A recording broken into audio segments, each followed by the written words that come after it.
Today, I'm going to explain to you how ESPN has become Death Row Records and Bob Iger is Suge White. Stephen A. Smith, he's Tupac Shakur with Thug Life tatted across his belly. And Shannon Sharpe is Biggie Smalls, the notorious B.I.G. The entire sports media has gone hip-hop. And it's about to jump off, it's about to pop off, no different than Biggie and Tupac. You got Shannon Sharpe and Mike Epps going at each other. But I'm gonna explain to you how this whole thing has gone very gangster, very ghetto, and will continue to spin out of control because we've learned no lessons from our past. We've taken no precautions. We've put in place no safeguards to prevent the sports media world from going down the exact same toilet as the rap world. It's going to be an awesome edition of Fearless.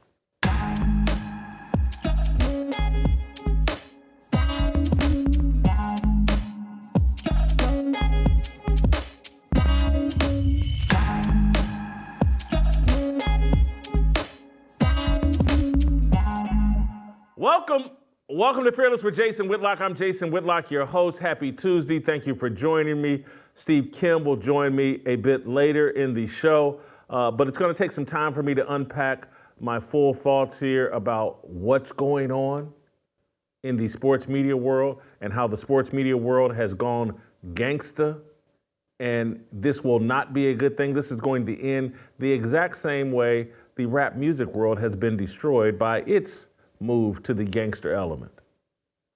Before I do that, I want to tell you about this episode is brought to you by our great friends at Good Ranchers. Oh my God, it's so great to have Good Ranchers back on board. Fall in love with beef, chicken, seafood all over again by subscribing at goodranchers.com. Use my promo code FEARLESS to get $240 in free bacon with your order. That's Applewood smoked bacon with your order. Good Ranchers, welcome back. So glad to have you.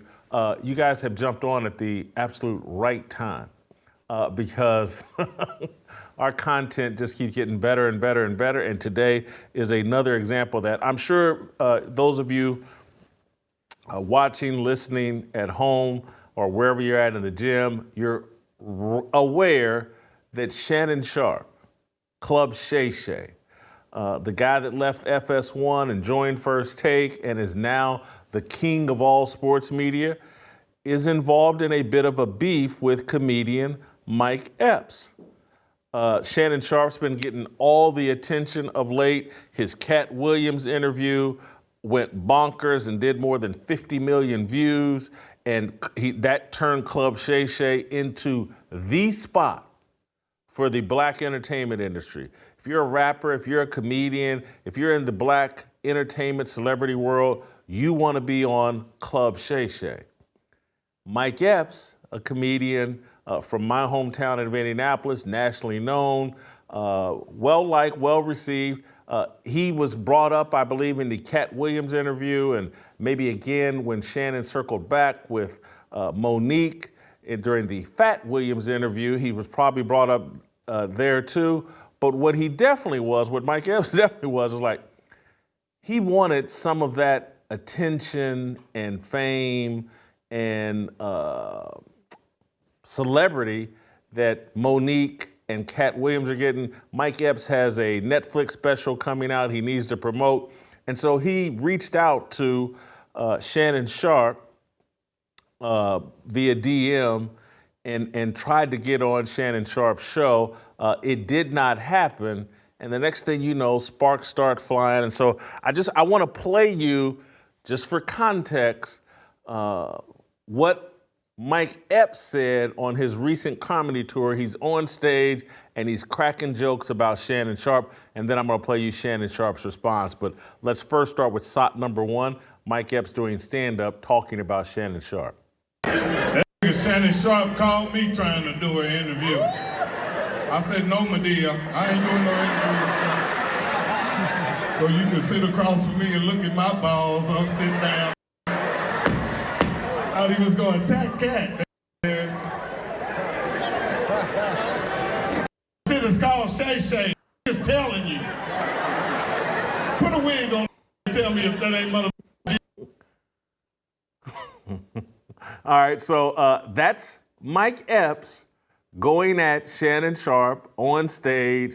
Shannon Sharpe offended, upset, pretending, in my view, that he's upset because Mike Epps has told a dishonesty, that Mike Epps has been dishonest in his recreation of their communication.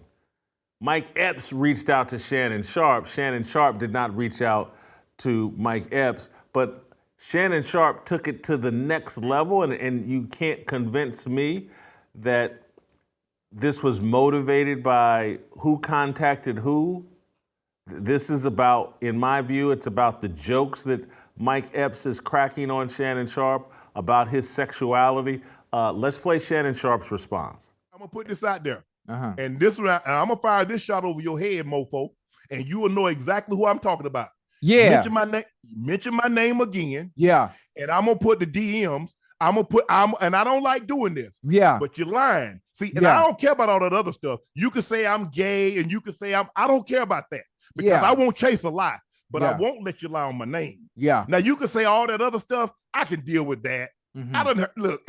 I heard that 1,000 times. Yes, just sir. like everybody jumping in the chat talking about, oh, he don't like number white women. Right. I done dated a lot of different races. Yeah. Hey, listen, you like Skittles now. You eat every color. Come on, talk to me now. No, I don't eat. I don't eat. Now I don't eat or suck. They all do all that. You know what I mean? That's why I said look Skittles. at. Skittles. Okay. Stay. I'm with you. You know, I look at Ocho. Yeah. But I'm telling you this, and I want somebody to send it to you. And I've been seeing it in the chat. Yeah. Y'all know who I'm talking about. I don't know who you talking about, but I'm with you. Nigga. Say my name again, and I'm gonna release the DMs because you're lying. Yeah. You said I reached out to you to come on Club Shay Shay, and you a mofo lie. Now when I see you, I'm gonna see you. I'm gonna see if you about that. Okay. I'm gonna see if you want to say what you've been saying on trying to get some jokes because you got mad because Cat Williams did what he did. Now when I see you, I'm gonna see if you really about that.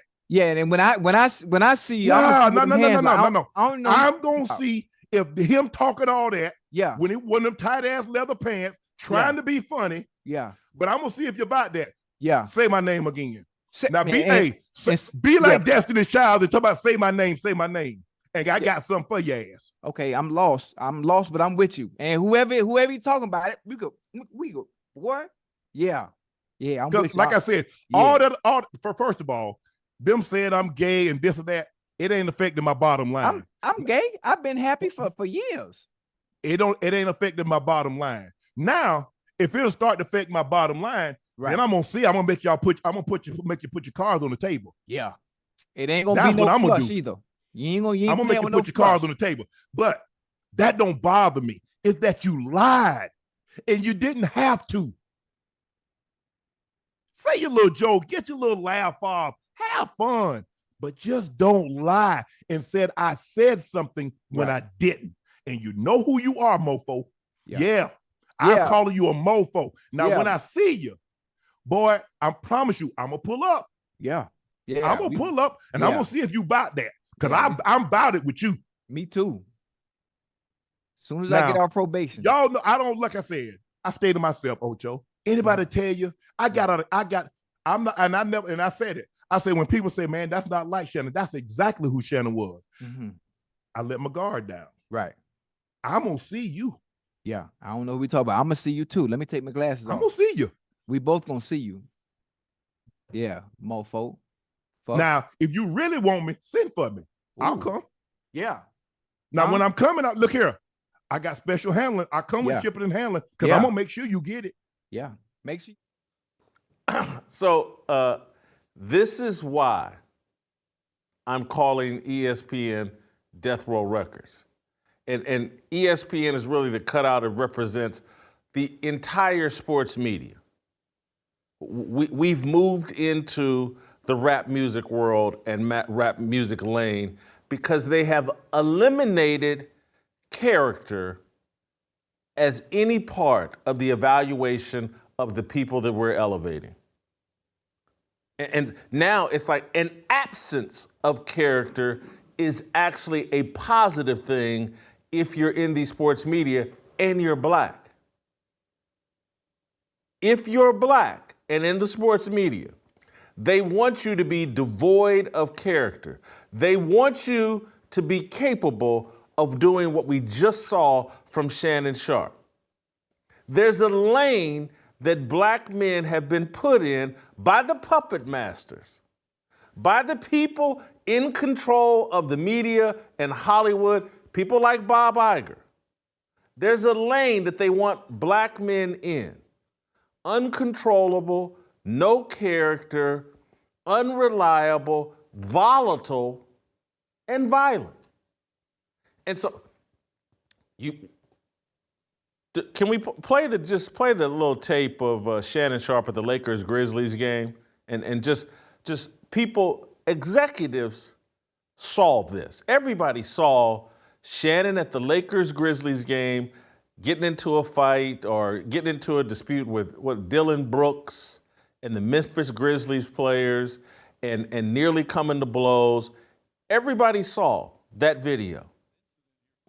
And they still attempted and still pursued Shannon Sharpe. Here's a man sitting courtside, 50 some odd years old, beefing with kids playing basketball, and sets off this type of deal as it relates to an NBA game. This is unprecedented for a celebrity to have that type of security, that whole situation pop off.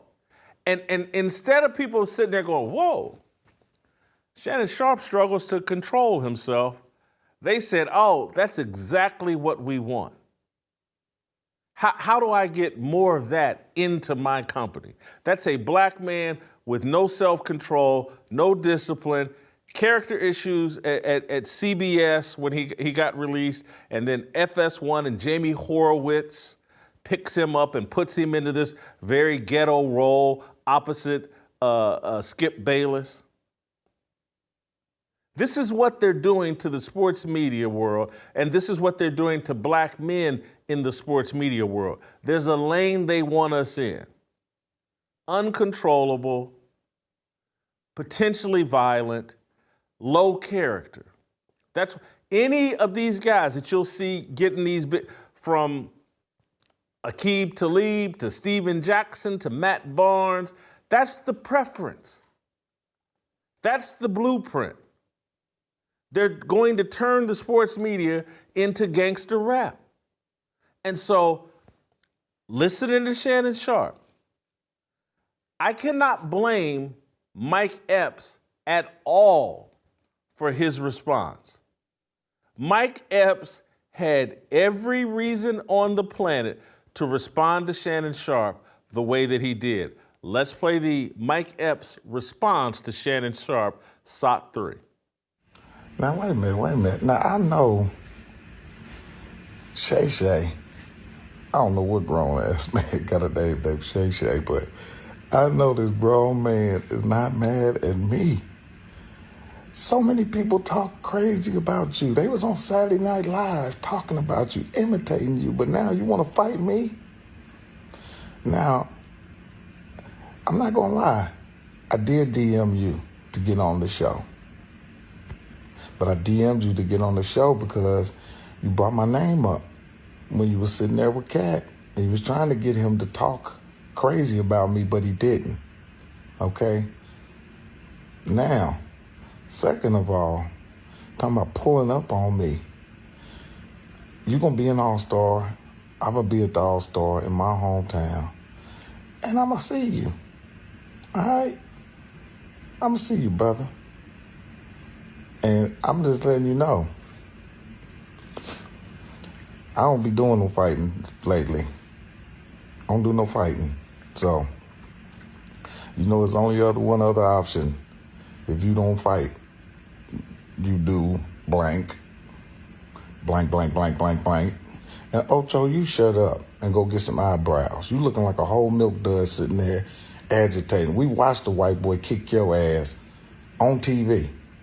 So you shut up. And Shay Shay, you did look like Madea sitting there. You was looking zesty. I'm not saying you gay, but you was looking zesty. You look like Big Frida sitting there. You need to take them tight ass shirts off with the muscles. And that's it. Go check out my special February the 20th on Netflix. February 20th on Netflix is called I'm Ready to Sell Out. Because being a real dude ain't making no money right now. Is that the way would be preferable for Mike Epps to handle that? Perhaps not. But I understand why. Because to watch these grown men talk, it's no different than a few weeks ago when I was watching Dan Le Batard sit on his show and talk about friends of his that wanted to beat me up. And if they saw me, it would be on site. And I'm just like, now, here I am, 56. Dan's got to be 55. I think Shannon Sharpe, he's in that 54, 55-year-old range. Mike Epps is 53. And it's like, what's all this fighting talk? What's all this pull up and I'm going to pull up and we're going to fight and it's on site and my friends will beat you up. And it's like, what world do you live in where 50-year-old free men, not, if we were incarcerated, I would have no choice but to fight. That's what you do in prison.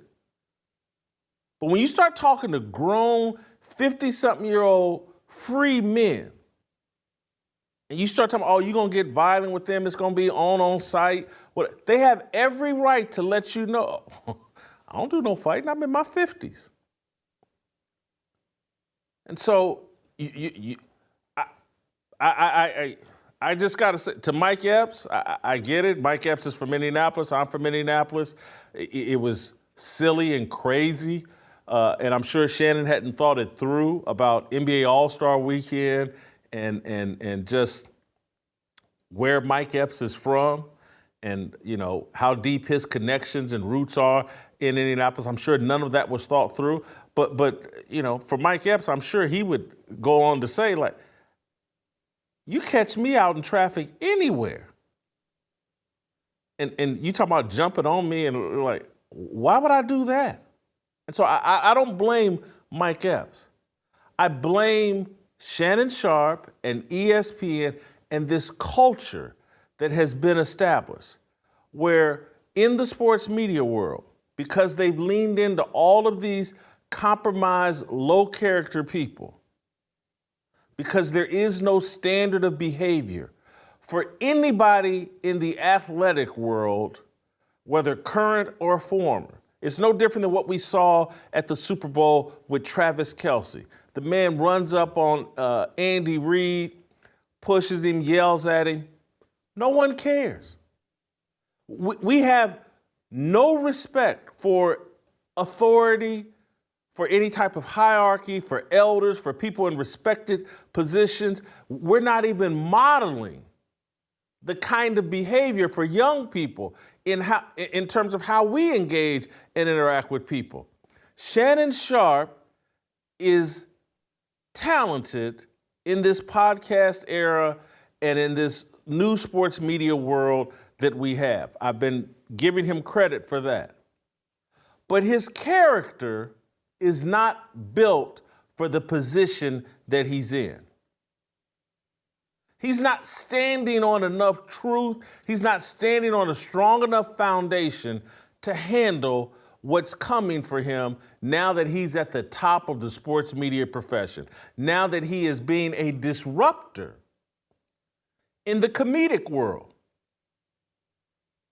See, when you haven't fully paid your dues, when you haven't really studied, when you're a low character person, you don't know how to handle all that goes along with being a disruptor. And so these comedians right now and people in the entertainment world are looking at Shannon Sharpe. He's a disruptor.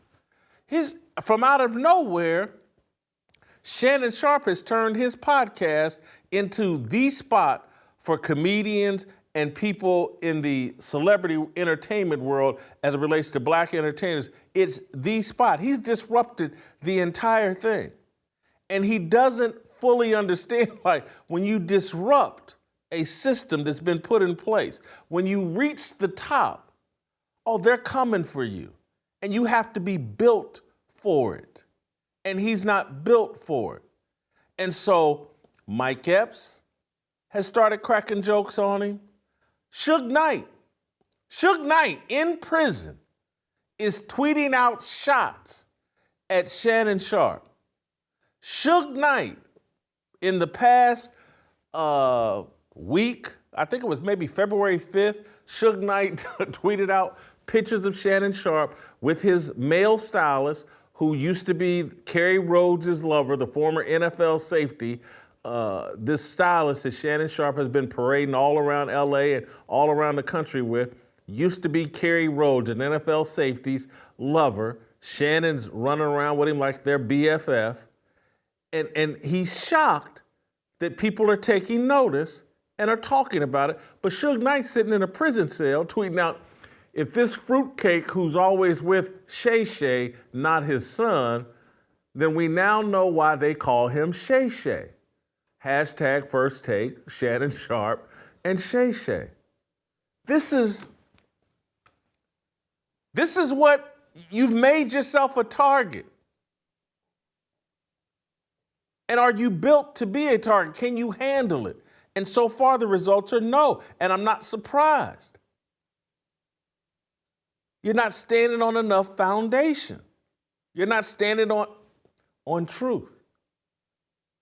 You're playing the game, and now you're wondering why Mike Epps is taking shots at you, Suge Knight is taking shots at you. I want to play you a clip from, and you guys have heard me talk about this comedian before, Corey Holcomb. Corey Holcomb and Mike Epps are the two comedians with like the pulse of working class, street, hustling, the hustling black community. Let's call it that. They cater to that audience. And Shannon has lost that audience. And Corey Holcomb, another popular comedian in that hustling lane, the little ghetto black dudes, they love Corey Holcomb. And Corey's very talented. I used to know Corey, and Corey's a guy that attacks me, and I couldn't care less. But I want to play you this clip of Corey Holcomb. Again, another person, just like Mike Epps, says like, oh, Shannon Sharpe done elected himself king of the comedy world. Well, I got some shots for him. He's eating off us. Let me eat off him. Let's play the clip of Corey Holcomb talking about Shannon Sharpe. Shay Shay, oh, Taylor Swift running circles around Beyonce. Where that come from? Why you had to say that? Your boss made you say that, didn't he? Oh, that's disappointing. I didn't know he said that. Your I don't boss. B-O-T-H-S. Both made you say that. You used to speak up for the brothers and sisters, Shay Shay, but now I see what you're doing. Mm-hmm. You got a lot of fruit booties that came on your podcast, boy. A lot of them. You got a lot of fruit booties came on your podcast. That's gonna come out soon. Through 5150. Ain't no coincidence you have a lot of fruit booties you interview. Who you think, dog, the street's eyes is wide open, man. I'm telling you, you ain't fooling nobody. Shay Shay. Skip. Up there with smiling and yucking up with Stephen A. Smith. That's gonna go bad one day. Because Stephen A. Smith, the one who told people you got fired from FS1. Didn't nobody know that? Didn't nobody know you got fired? Stephen A. Smith put that out there, but every day you got to be like, yeah, Stephen, you going through a change. You better go ahead and tell the truth about who you are, Club Shay Shay. Let it be known. I bet you wouldn't answer this question. Have you ever had sex with a man? You know what he gonna say? What do you call sex?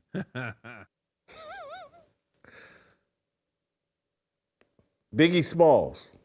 That's what I'm calling Shannon Sharpe. He's another rapper, another gangster rapper that's not built for the position that he's in.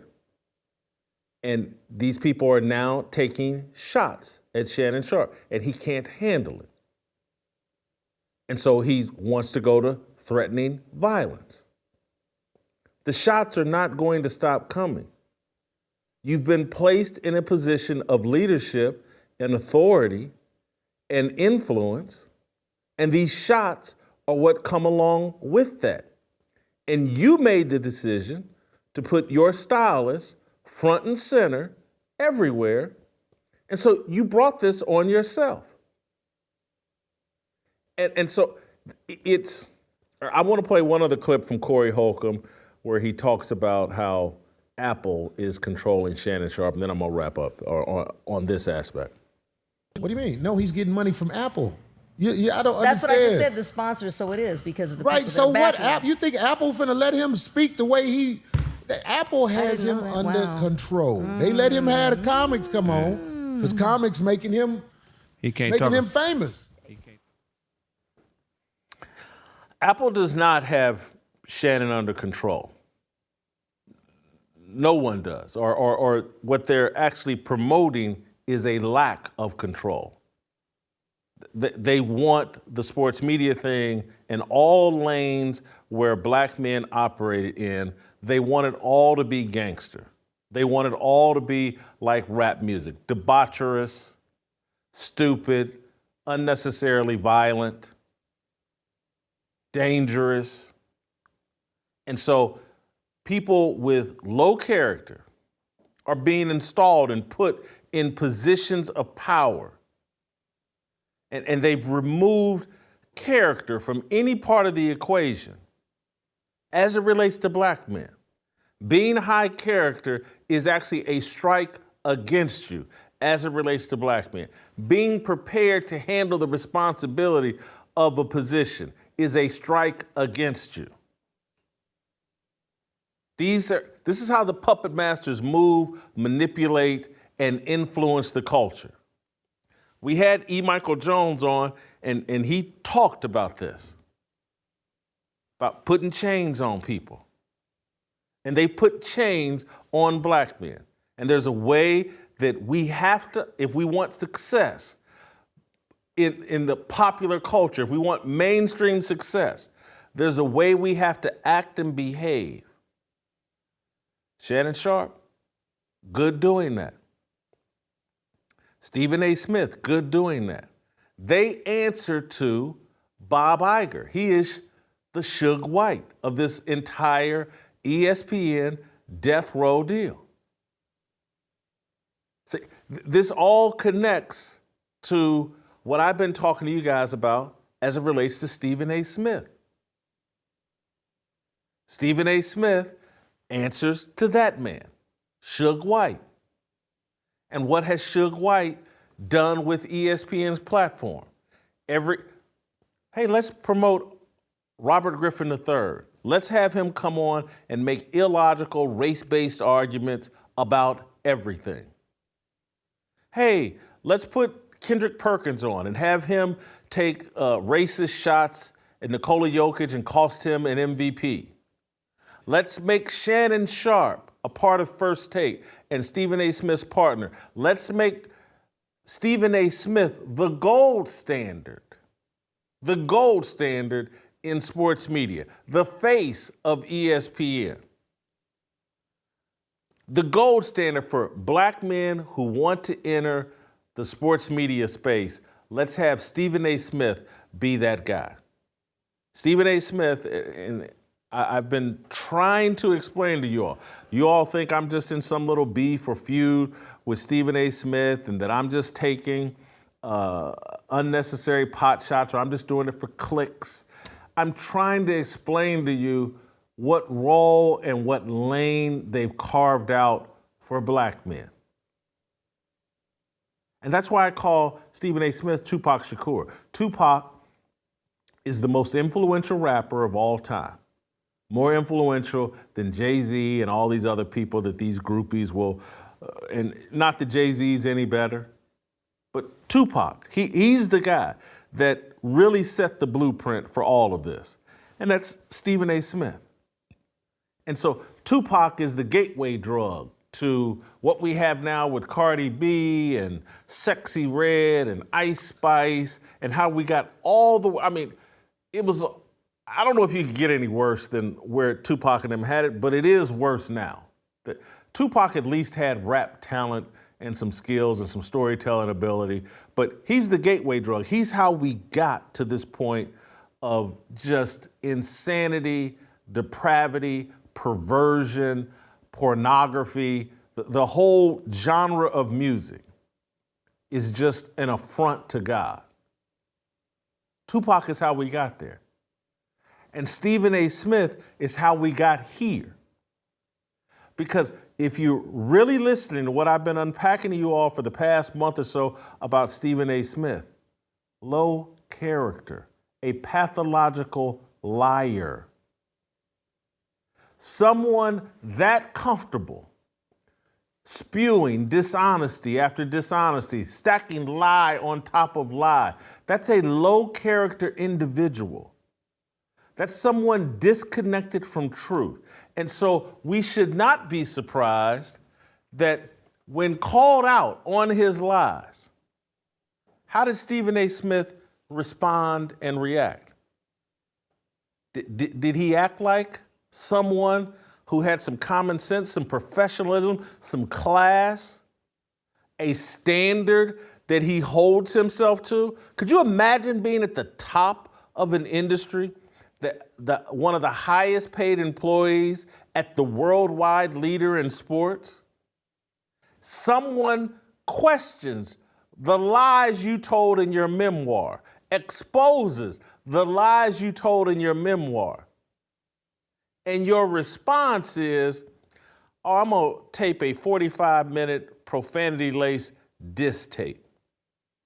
I know you guys remember, but I just want to give you a small little taste of how Stephen A. Smith reacted to me pulling out receipts and questioning the veracity and accuracy of his memoir. This is how he responded.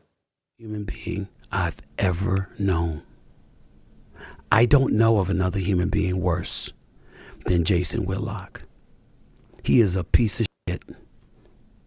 He's the dude that's gonna have a funeral and ain't gonna be no pallbearers.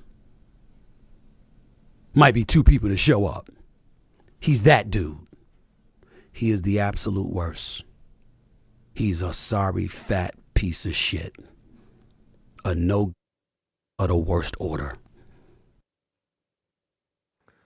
So Stephen A. Smith said that he called Suge White or texted Suge White, emailed Suge White, Bob Iger,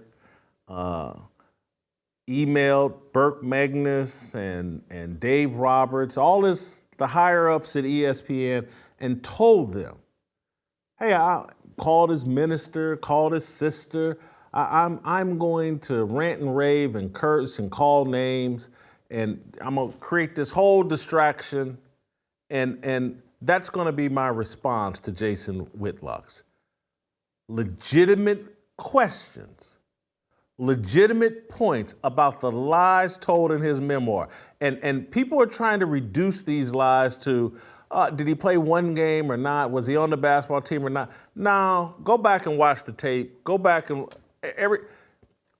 virtually everything in this man's memoir is suspect. Everything. This wasn't about one game and being on Winston-Salem State's roster. This was about everything in that memoir, including some arrest in Troy, Michigan, where, white coworkers abandoned him, and he had to call some woman from Atlanta to get him out of jail in Troy, Michigan, because he's $9 short. A 6-inch screw in his knee. This is about just a ton of lies in a memoir. How can you be a journalist and be this comfortable with lying? And your response isn't, hey, let me dispute any of this. Let me apologize. Let me clarify. Let me prove Whitlock wrong. It's to call Whitlock a bunch of names. And he did that and got away with it because the entire culture has been corrupted. The entire sports media culture, the entire media culture, the entire American culture has been corrupted to the point no one cares about truth. No one has any legitimate expectations. Stephen A. Smith is a 56-year-old man who behaved like a 10-year-old child from a single-parent home. That's how he behaved. And no one batted an eye. No one in the media called him out for it. The only person that called him out was Corey Holcomb. This, one of the highest profiled employee, one of the 2 or 3, if not the highest profile employee at ESPN, makes a complete fool out of himself on tape for nearly an hour. New York Times says nothing. New York Post says everybody, all the headlines were Stephen A. Smith flames Jason Whitlock. No one writing headlines to say Stephen A. Smith just made a fool of himself and behaved in such an unprofessional manner, ESPN has to do something about this. No one said a word about that because they've eliminated standards for black men. They basically sending black men the message, do anything. If you want to loot, if you want anything, do it. You want to use drugs, if you want to be profane, if you want to make music that denigrates yourself, denigrates your mama, denigrates any and everything black before and after you, do it. That's the message. And so we should not look up and be surprised when Shannon Sharpe is doing exactly that. When Stephen A. Smith is doing exactly that. They've been given their marching orders. They know what keeps the money flowing. Buffoonery. A lack of morals and character. That's what keeps the money flowing for black men. We've seen it. We saw them do this in the rap music industry. They totally perverted rap music and said, we're cutting a check and we're selling any record that denigrates black people. KRS-One, Chuck D, y'all cut it out with the black empowerment. Y'all cut it out with the history lessons. We want music about dealing drugs, banging strippers, disrespecting women, and killing. That's what we want the music to be about. And all these little rappers that y'all idolize and worship and defend at all costs, from Jay-Z to Tupac on down, they all cooperate and said, I'll do it. Cut me the check. And you went along with it. And now here they come to the sports media world and says the exact same thing. Shannon Sharpe, Jamie Horowitz told Shannon Sharpe, put this do-rag on. We're going to give you a bottle of Hennessy. We're going to make you act like you smoke blunts. And you're going to sit across from Skip Bayless and Yes Sir Boss and act like you ain't got an ounce of common sense. Put your chain on is what they told him. And he did. And Stephen A. Smith, in his way, is doing the exact same thing while continuing to pretend like, oh, I'll never talk about Jason Whitlock again. And this stuff is so embarrassing. And the fact that no one in the media will touch it. No one in the media will touch it. It's like the story is, oh, Whitlock or Stephen A. Smith dissed Jason Whitlock. That's the story. Not that Stephen A. Smith has made a fool of himself and acted like a gangster rapper and made a fool of ESPN. We can't address that. We're not allowed to talk about that. Suge White and the other puppet masters will not allow us to address that. These are the way Negro men are supposed to act and behave, and we just got to go along with it and co-sign for it because we're cowards and we've taken the check too, and we're perfectly fine with black men destroying their own self-image and modeling horrible behavior for black kids and for for young kids, regardless of color. We're perfectly fine with that. That is their job. That's what we want them to do. And so Stephen A. Last week at the Super Bowl went back on the Whitlock topic with Mad Dog Russo. I want to play this clip. Did you put yourself sort of in the dirt? Could you have avoided the Whitlock situation when you had the big fight with him? I could have avoided it. I didn't want to. I didn't give a damn, and I still don't give a damn. I'm not backing up from one syllable I uttered. And I will reiterate what I say without saying his name because he is straight trash. And I don't ever want to have anything to do with him. Okay. But I will say this, I will say this to you. He is an individual that has gone about the business of attacking me personally, attacking my contemporaries personally, attacking my friends personally. For 12 years, I never said a word. He's gotten after you for a long time. I never said a word. I did not know that. And he's gone after me for a long time because he wanted us. He was a failed experiment at ESPN. He wanted us to help him. Okay, none of us wanted to work with him. None of us wanted to be under the umbrella. Remember, he was the guy that was put over what is now called Anscape, but back then was called the Undefeated. Okay, and this guy could barely get anybody black that wanted to work for him because we all know what he is. Okay. And so what I did was you can sleep at night. I picked up. You're damn right. I sleep. Matter of fact, the only thing that's made me not sleep well is I wanted to say more. I wanted to say more. Wow. But here's the deal. I called. I text rather Bob Iger, Jimmy Pitaro, Burke Magnus, Dave Roberts, and in Pitaro, Burke Magnus, and Dave Roberts' case, I also emailed them. And I called my pastor. I called my sister Carmen. I called other colleagues. No one, and I mean no one wanted me to do it. None of them were okay with it. I said, I heard you, but this is my show. So they all wanted you to pass. They all on wanted that. me to pass. I said, I'm not passing.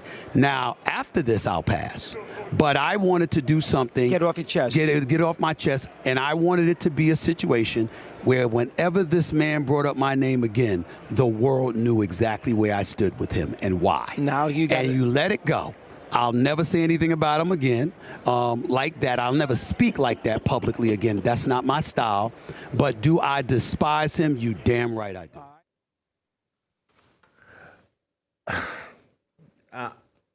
I'm not going to deal with the inaccuracies that he's laying out there in terms of what happened with the Undefeated or anything like that. But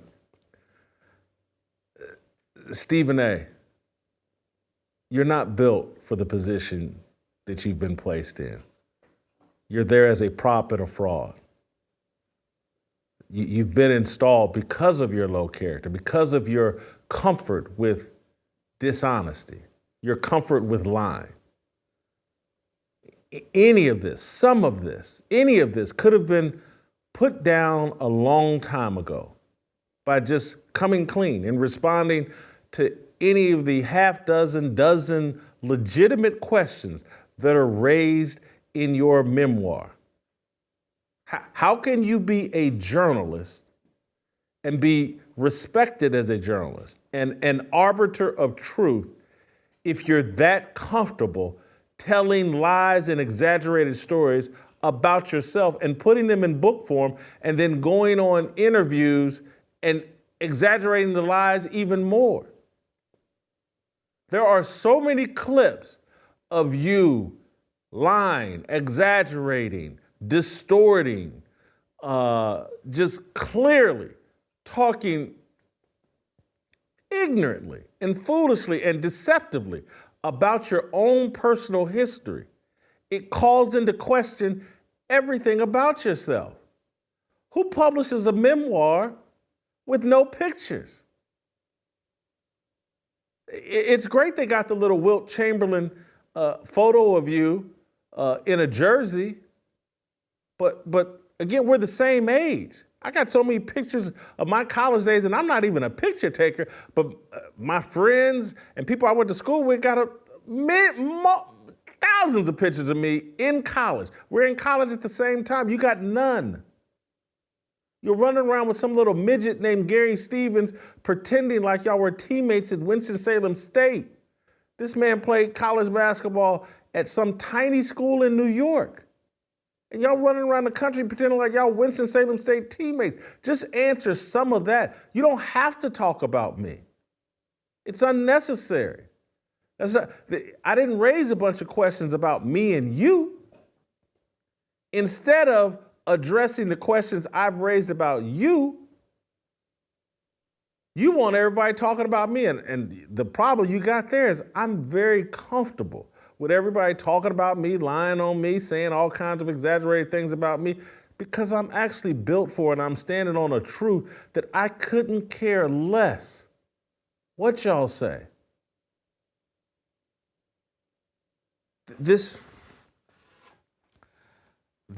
What has been done to the industry that I work in, and why is Whitlock doing this? This journalism, being a great sports journalist, my life passion since 1986 when I switched my major to journalism. This was my entire life passion. I wanted to be the Mike Royko of the sports world.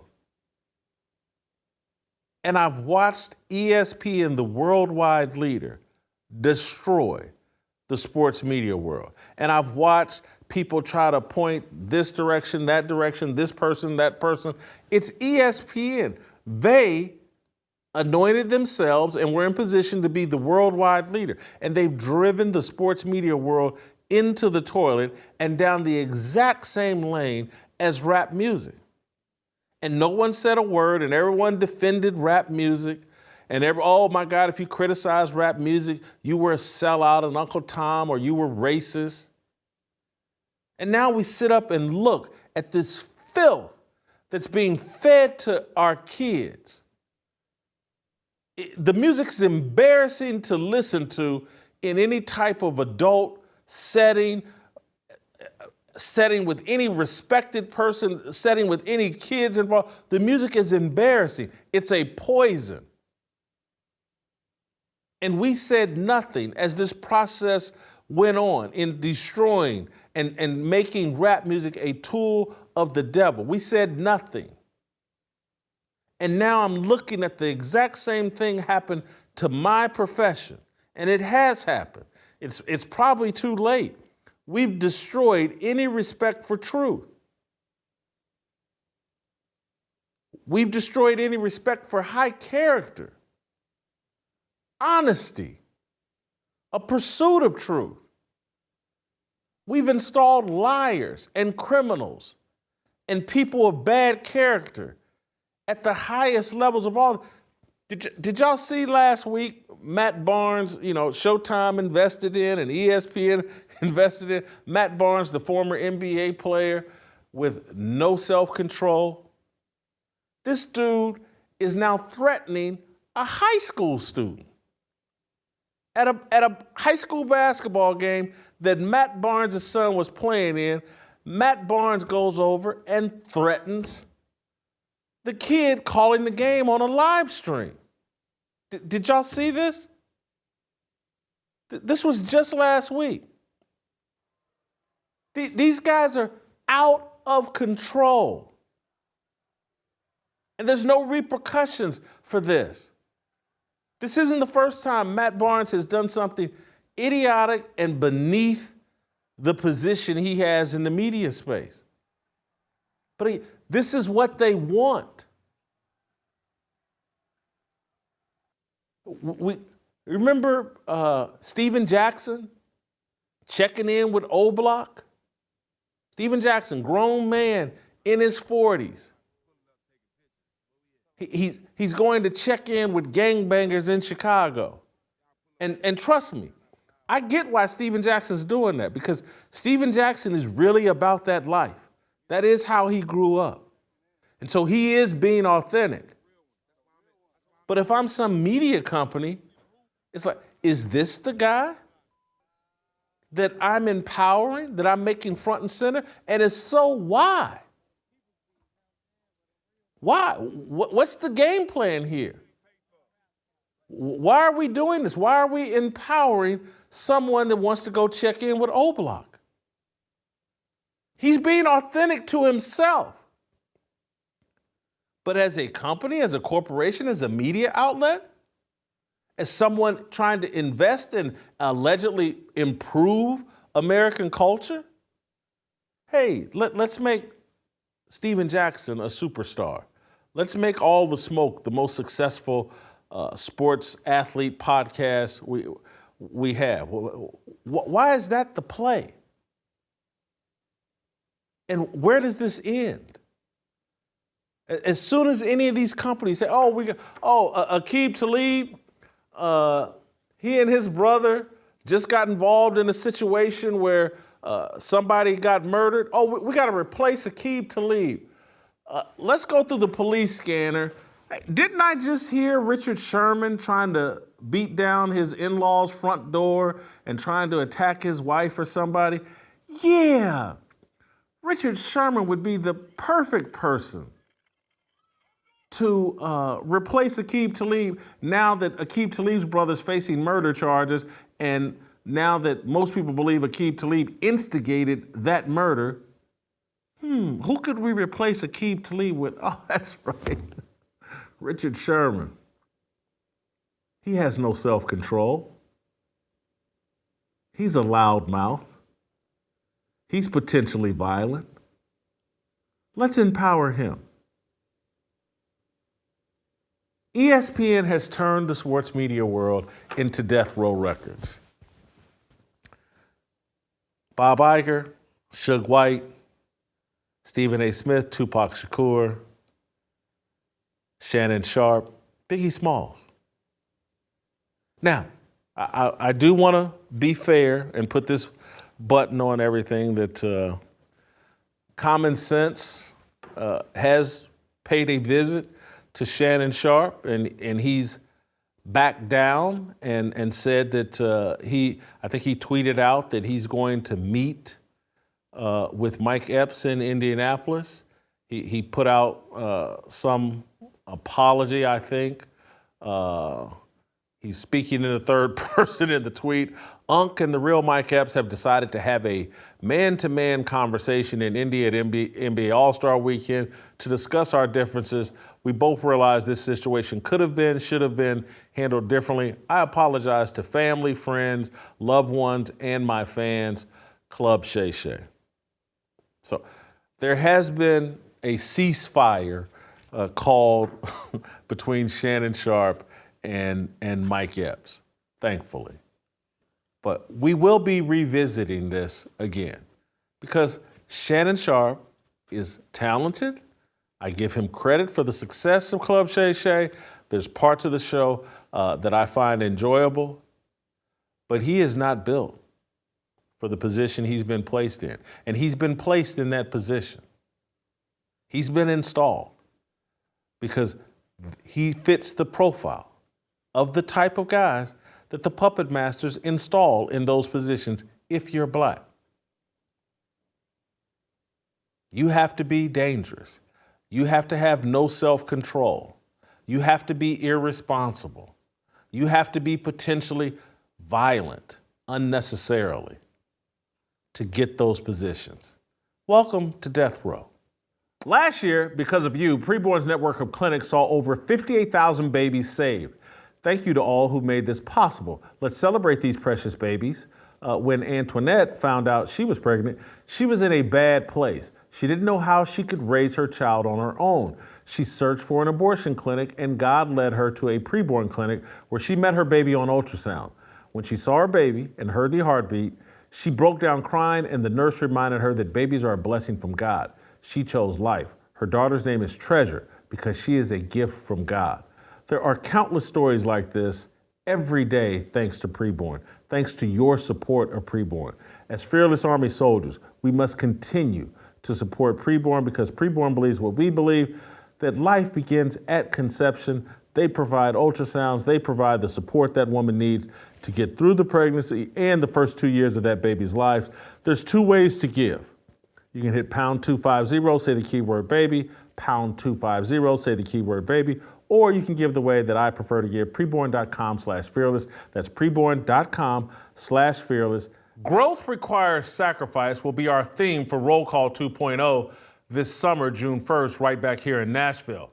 We're excited to welcome you. Make sure you get your tickets right now. Go to Roll Call 2.0 event at Rocketown in Nashville, Tennessee, Saturday, June 1st, 2024. Go to fearlessarmyrollcall.com. That's fearlessarmyrollcall.com. We're looking forward to hosting you. We got a great lineup of guest speakers. It's going to be phenomenal. Can't wait to see you. Don't go anywhere. Steve Kim.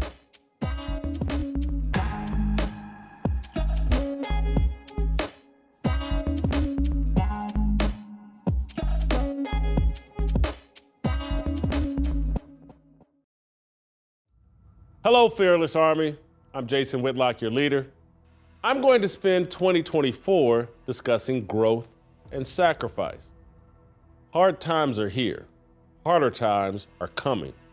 What has stopped American growth and caused a regression in fundamental freedoms and values? A lack of sacrifice. Our ancestors sacrificed for our benefit. We have not sacrificed to protect the progress they died for. No sacrifice, no freedom. What impedes man's willingness to sacrifice?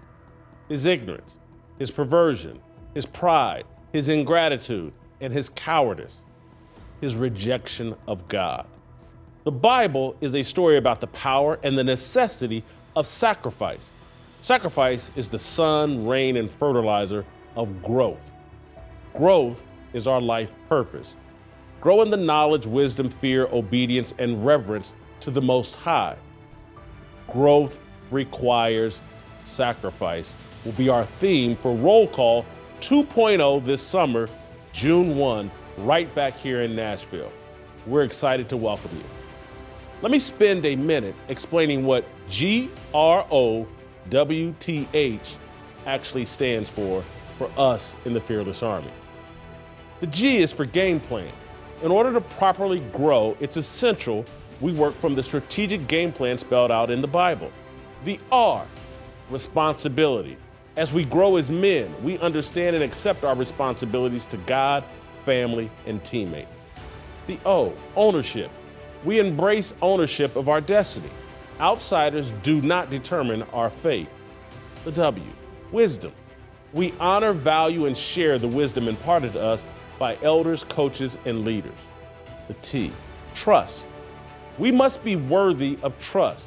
The reliability of a man's word defines him far more than popularity and material possession. The H, humility. The reward for humility and fear of the Lord is riches and honor and life. That's straight from Proverbs 22:4. Come join us in Nashville as we talk about growth and sacrifice and how without sacrifice there will be no growth. Roll Call 2.0 right here in Nashville, Saturday, June 1st.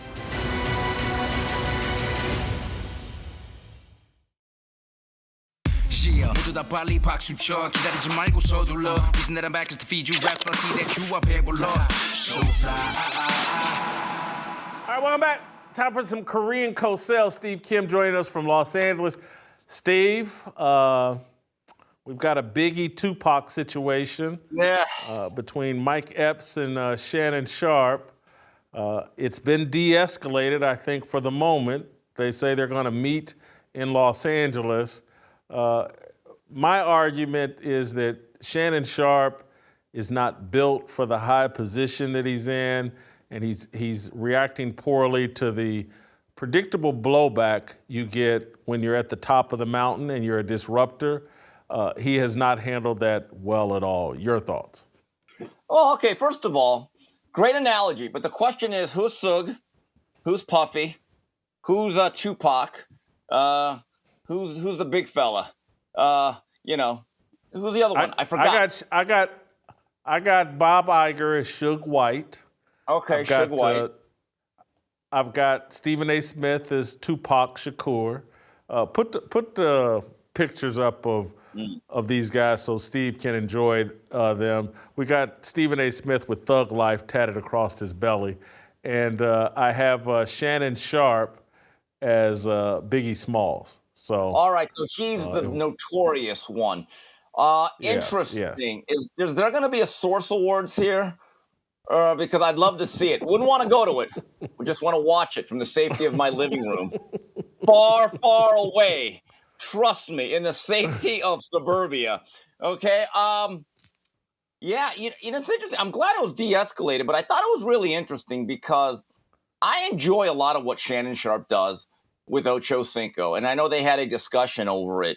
But it got to a point where Shannon's popularity is burgeoning to a point, and it's become this really hot spot for a lot of entertainers, specifically in the black sphere, if you want to call it that, the black entertainment world. And it reminded me kind of the popularity of Arsenio Hall.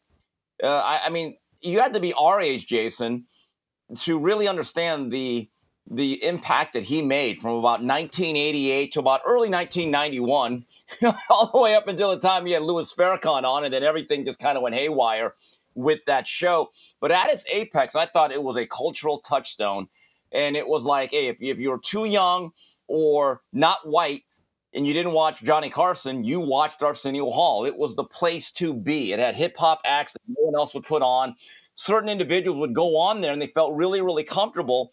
And you felt like you were part of a great conversation. However, I don't remember Arsenio Hall beefing with Johnny Carson and this thing, I'm going to send shooters your way or we're going to meet up. And I don't remember any comedians like Robin Williams being held over the balcony for something that they said.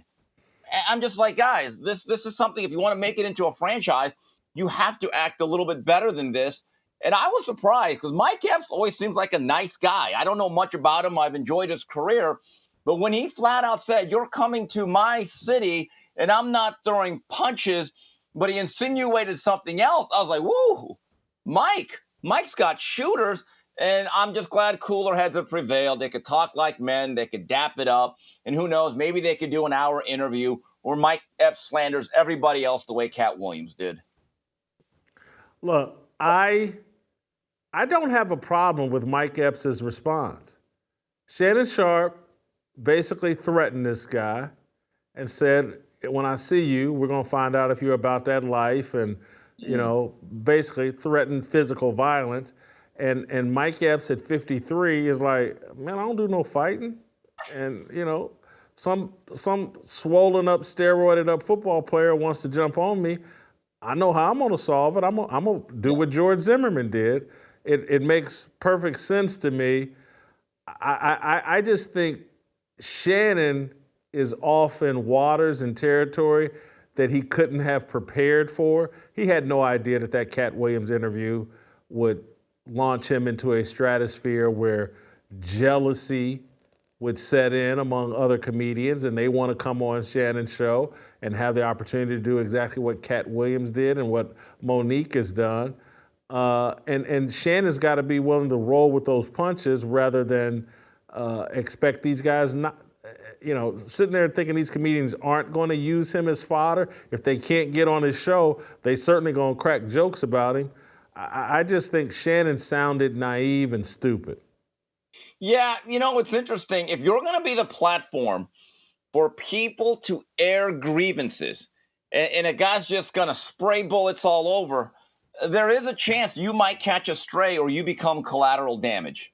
That's just the way it is. And the way Cat Williams, I don't want to say slandered people because that's up to interpretation, but the way he spoke about certain individuals, of course, that was going to be a very, very combustible thing. But I was a little bit disappointed that Shannon just didn't say it was a joke. I didn't like it. Hey, when I see Mike, we'll work it out. But you're right. When you approach somebody very, very aggressively with that tone, like we're going to settle this as a street beef, right? Or some sort of street justice. Jason, I don't see that many fist fights anymore. People just shoot them up, bang, bang. Honestly, what is this West Side Story with the Sharks and the Jets? I mean, what gangs nowadays, they do not fight like the Michael Jackson Beat It video. Remember that one? The guys were with the knives tied together. No. Drive-bys became the thing in the 80s, and AK-47s and whatever handgun, hey, shout out to the Second Amendment, they shoot at distance now. That's the reality. Unless you guys want to do a charity boxing match, which, again, I don't know if the weight classes really match up here. But once again, I think it's really interesting. I see this in boxing a lot. It is black men and black people slandering each other again. I see this a lot, and I'm like, well, wait a minute. Shouldn't everyone be celebrating the success of Shannon Sharpe? And instead, as you mentioned, there seems to be a lot of jealousy. Oh, and jealousy I did use that word, but look, it's competitive. And so Mike Epps wants to come on Shannon's show and have the ability to do what Cat Williams and Monique have done.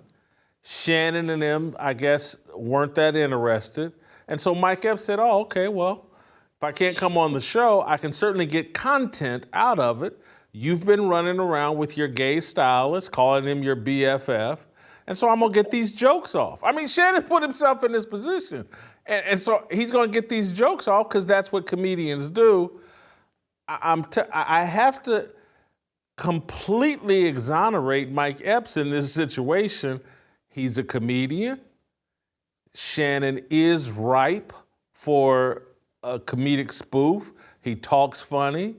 Again, he's a big, swollen-up football player that likes to sit courtside with his stylist.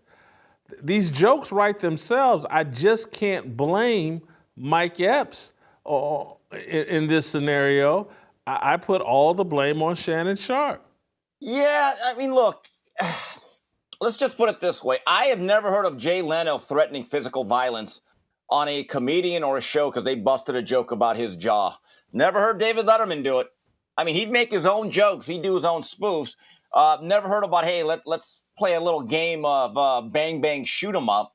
But I do think it's interesting, though, Jason, when you have a platform, and I get this a little bit because I do a show with a guy that did an iconic show, AC Slater, a.k.a. Mario Lopez.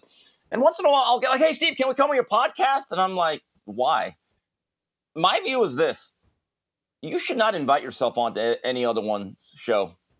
Be the type of guy that is so needed with your popularity, we invite you. I have a general rule. If you have to invite yourself onto our show, that probably means we don't want you. Because if you were a coveted guest, we'd invite you on. And whatever answer you gave, I'd accept it. But but think about this. There's no B-level actor or comedian, and I'm not saying Mike Epps is any level. I'm just saying there's no everyday actor that could have just said, hey, Johnny, yeah, Carson, I want to sit on the couch with you and McMahon and just invite yourself on. I think that's kind of rude. Honestly, all the podcasts that I'm on, I never invite myself on.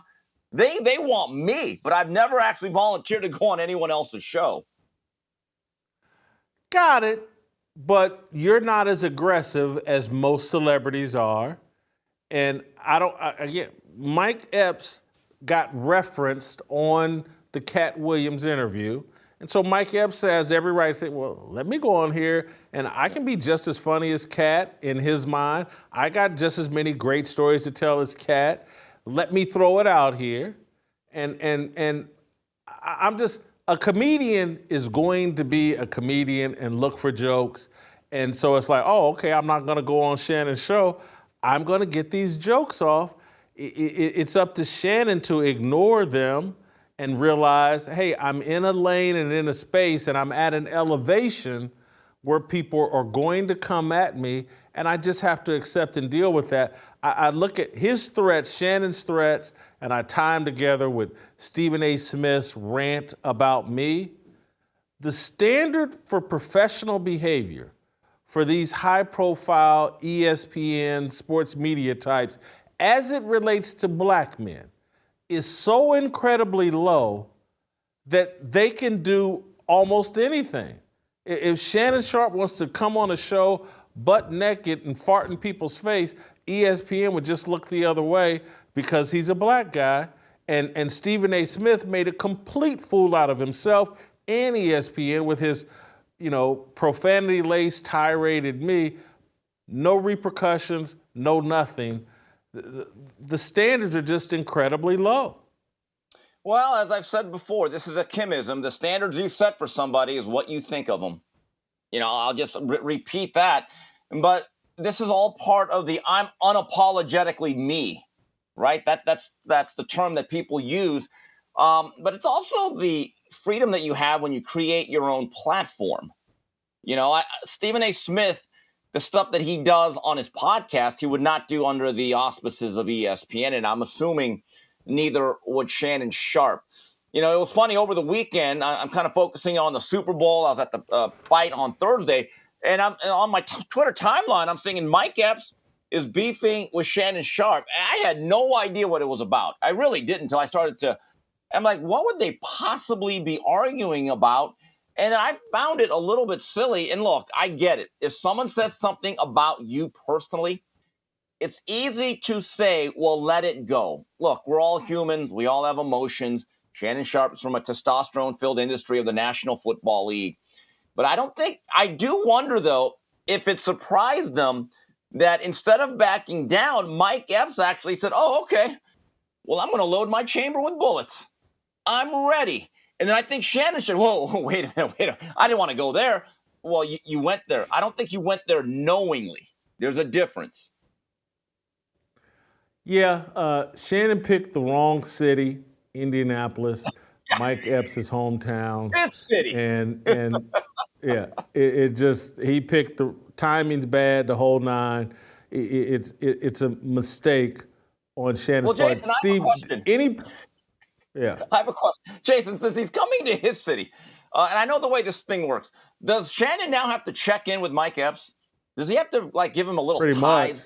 Okay, well, he has to check in. Pretty much. That's what Shannon.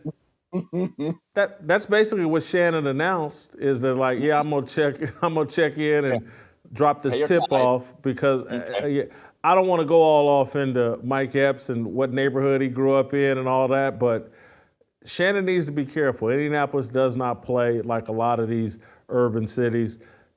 He needs to be careful. Any part of you think that this is a gimmick and that the Mike Epps Shannon Sharpe interview won't reach Cat Williams level, but if they do one, it might be 25, 30% of that?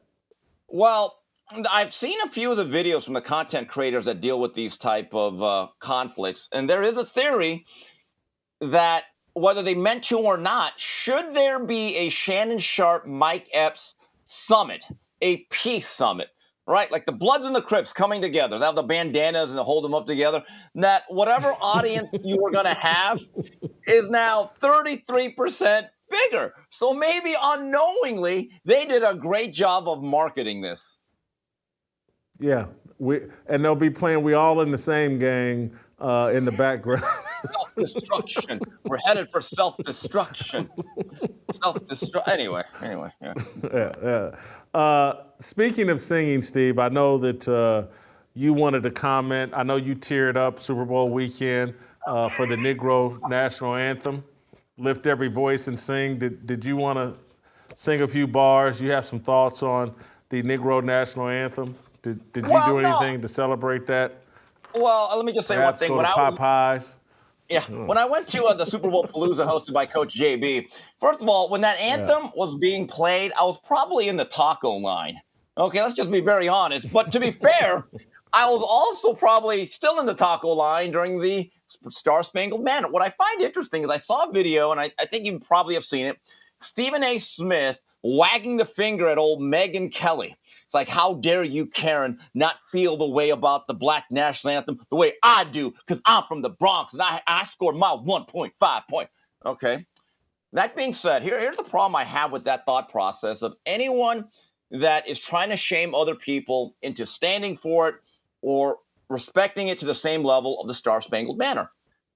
Well, 3-4 years ago, when people were kneeling or not even coming out for the locker or doing whatever protest you want, all I ever heard was about freedom of speech and the First Amendment, and they could feel any way they want, and they don't have to like it. They don't have to respect it. You know what, Jason? I don't disagree. If I was at a sporting event, me personally, I would stand proudly with my hand over my heart because I love this great country, greatest country in the world, the land of opportunity and freedom. But if I saw other people sitting down, not paying attention, going to the bathroom, whatever, I'd be like, you know what? That is their right too. I have to respect their right to have their feelings. What these people do not understand, and you have to have a modicum of intelligence to understand hypocrisy and not to fall into it. Guess what? These very same white people or whatever race, color, creed they are that do not want to recognize this other anthem, they have the exact same right as they did. And it does not matter that they're not black. They don't have to understand. They don't have to have any type of feelings. They can have any feelings or reactions they want. Bottom line. Steve, I know this is something you probably didn't pay attention to, but there probably looked like there was about 6 women that participated in singing the Negro National Anthem, and there wasn't 1 inch of real hair among those 6 women. I mean, Okay, there were some Korean beauty salons that made a fortune getting those ladies' hair, hair together. It gets me. I love when you hear this. When you're not black, you can't talk about it. You know what? I've always said to these same people, look, if you want to talk about Koreatown or the Asian community, go right ahead. I would never say that you have no right to talk about it. Here's the thing. I wouldn't listen to you, but I'd still give you the right to talk about it. It wouldn't affect me in any way. This whole thing that Stephen A. Smith actually watched this video because Black Conservative Perspective, Greg Foreman, does an excellent job. Shout out to him. He did a video and he was outraged by it. I don't ever tell people when they speak about an Asian issue, if there's such a thing, I never tell them, hey, you're not a crouching tiger. You've never driven badly. You've never been good at math. Who are you to talk about our subjects? You're allowed to talk about it. How seriously I take it is now up to me.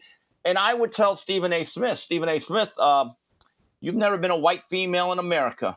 Who are you to tell her how to feel? It goes both ways. So if you're going to have that standard of the First Amendment, freedom of speech, we can have any rights we want to express ourselves. That goes for everybody. So when I say that General Tso chicken is a better home-delivered meal than pizza, I can have that opinion without offending you, or based on your nutritional history, I would actually take your opinion more than mine because you probably partook in it. See, you know what? The level of intelligence. I'm getting myself in a lot of trouble. Yeah, see, this is my point, though. See, I take opinions as seriously as the pedigree from which it comes from that individual. Now, if you're going to tell me which fast food home delivery is better, I'll be like, Jason Whitlock is like a PhD at this. So your opinion, yes, it is. That's like asking Bill Walsh, like, what play in the West Coast offense do you like? So, yeah, you'd be the Bill Walsh of that subject, and I would take it above my opinion. You got to know what you don't know. Thank you, Steve. Great job as always. We'll see you later this week. We'll play some tomorrow, and we'll see you tomorrow.